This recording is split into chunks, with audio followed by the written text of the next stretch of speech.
თელავის მუნიციპალიტეტის გამგეობაში საკადრო ცვლილებები გრძელდება. დღეიდან გამგებლის მოადგილეების მოვალეობას სოფლის მეურნეობის დარგში დავით ნაპირელი, ხოლო ფინანსებისა და ეკონომიკის დარგში ალექსანდრე თეგერაშვილი შეასრულებენ. ნაპირელი ამ დრომდე სოფლის მეურნეობის საკითხების კუთხით სხვადასხვა კომპანიებში მუშაობდა.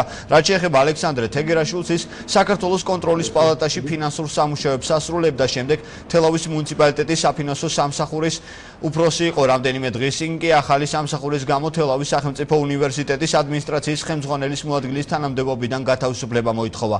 გამგებლის მოადგილეების შერჩევა კონკურსის წესით მოხდა. არსებული თანამდებობის დაკავების მიზნით გამგეობაში სულ 20 განცხადება შევიდა. შეიცვალა კულტურის სამსახურის უფროსი მიხეილ დაღუნდარიძეც, მისი ადგილი ხელოვნებათა მცოდნე ფიქრია ყუშიტაშვილმა დაიკავა. ბევრმა მომართა მუნიციპალიტეტს, მაგრამ შევარჩიეთ სპეციალობის მიხედვით კადრი. განაწილება ფაქტიურად დაწყებული გვაქვს, მუშაობს უკვე ყველაფერს, ხედვები გვაქვს ჩვენი გავაცანით უკვე სამინისტროებს შესაბამის სამსახურებს, ვისაც ეხება შემდგომ უკვე ამათული სამუშაოების შესრულება, სარწყავი სისტემები იქნება, სარწყავი სისტემის რეაბილიტაცია იქნება, თუ შემდგომი დაგეგმარება, ასე შემდეგ.